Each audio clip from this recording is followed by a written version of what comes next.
Hi, my name is Teejay and welcome back to 9 Months. Today we have with us Chitra, nutrition and fitness expert, Naiyya Saggi, founder of Baby Chakra, and Raheela, Hasan, also a nutritionist. Thank you so much, ladies, for being here today.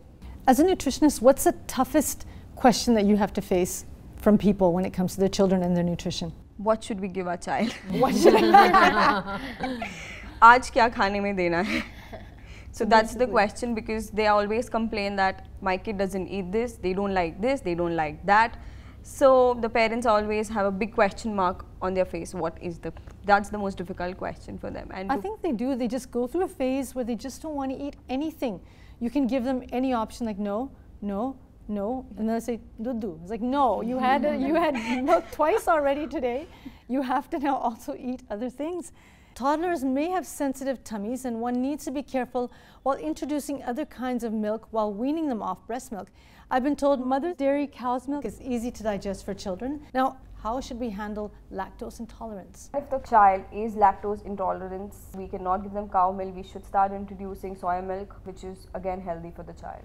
I also feel that cow's milk a little lighter after breast milk. Yeah, and I think a big thing about it is because it is a little easy to digest, so it makes it easier for the baby.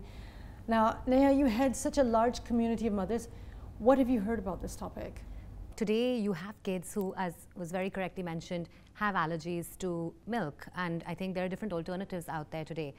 But I think more than just milk, I think the broader conversation is around, I'm a Gujarati mom, right? I have a certain kind of, dairy integration in my diet, right? How do I get my child to adopt that integration? Or if I'm a Bengali mom, right? This is how dairy really plays a very large part of our diets, in Bengal. Right.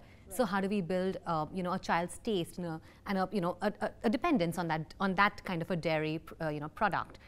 So I think those are the more or less the questions we get, which are very sort of region-centric, and the kind of products that we consume at homes in families. How do we introduce them best to our child, right? So, for instance, mishti doi, right? Or if you're looking at, interesting ways of making chana paneer, right, for Bengalis. So I think that's how mothers are now figuring out ways to introduce dairy in interesting ways in their child's diet, which is both tasty and nutritious, and also kind of meets their calcium and protein intake. Perfect. Now, apart from eating right, physical activities also help build a child's immunity. They're not safe from these infections while playing indoors. So how do I make sure my babies are safe from these kinds of infections indoors? Do you ever get these kinds of questions? So we get questions, right? I mean, because a lot of the mothers on Baby Chakra are first-time mothers and first-time parents, right? So for them, any exposure that the child has to any surface or to any sort of material could potentially, compromise the way the child is, how the child basically reacts to that exposure, right?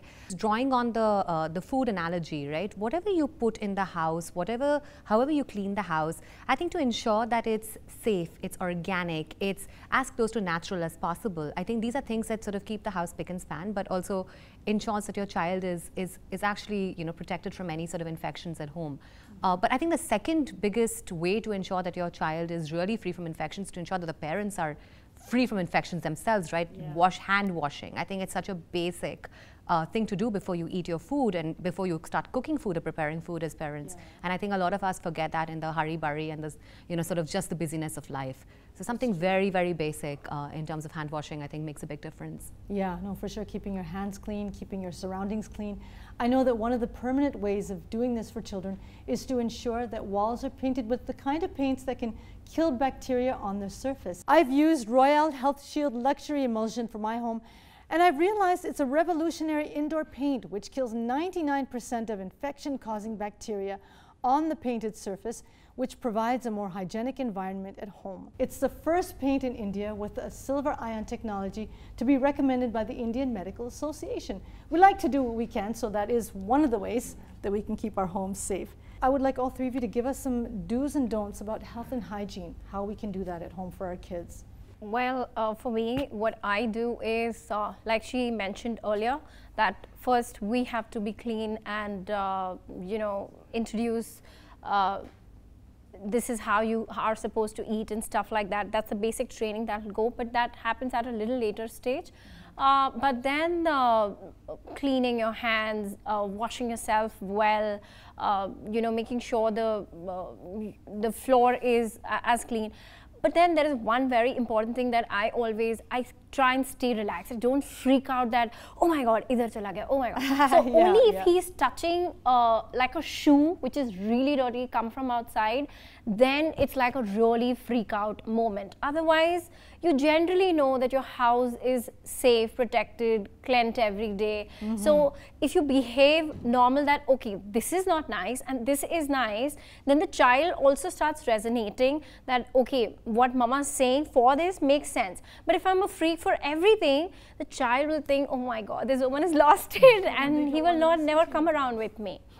So then if I tell him that, okay, not this and this, he at 10 months also, he understands that, okay, if I touch the shoe, mama's not going to like it. She's not going to like it. But if I touch the table and if I put the food down on the table and I still eat from that table because that is a clean table, he will still be okay. He knows that, you know, I'm okay with it and he'll be fine.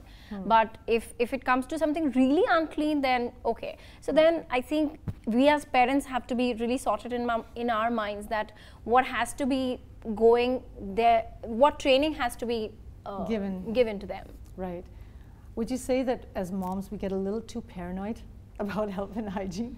Yeah. Oh yes, we do.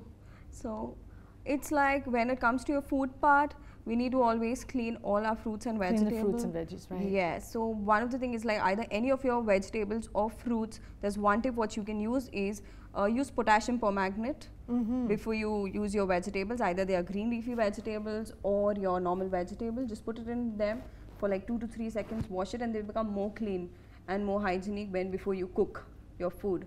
Yeah, so that's a good idea. I think we just think, okay, quick rinse under the tap and it's clean. Yes, yes. Was there anything that you'd like to add to that? I just want to sort of echo what I think both of them have said. I think put things in perspective, right? I mean, your child is going to grow, of course, inside the house, but also you want your child to thrive outside the home, right? So you have to set up an atmosphere in the house which protects the child through the most formative years, you know, so the child doesn't get the infections that stunt the child's growth. It doesn't eat unhealthy food that stunt the child's growth.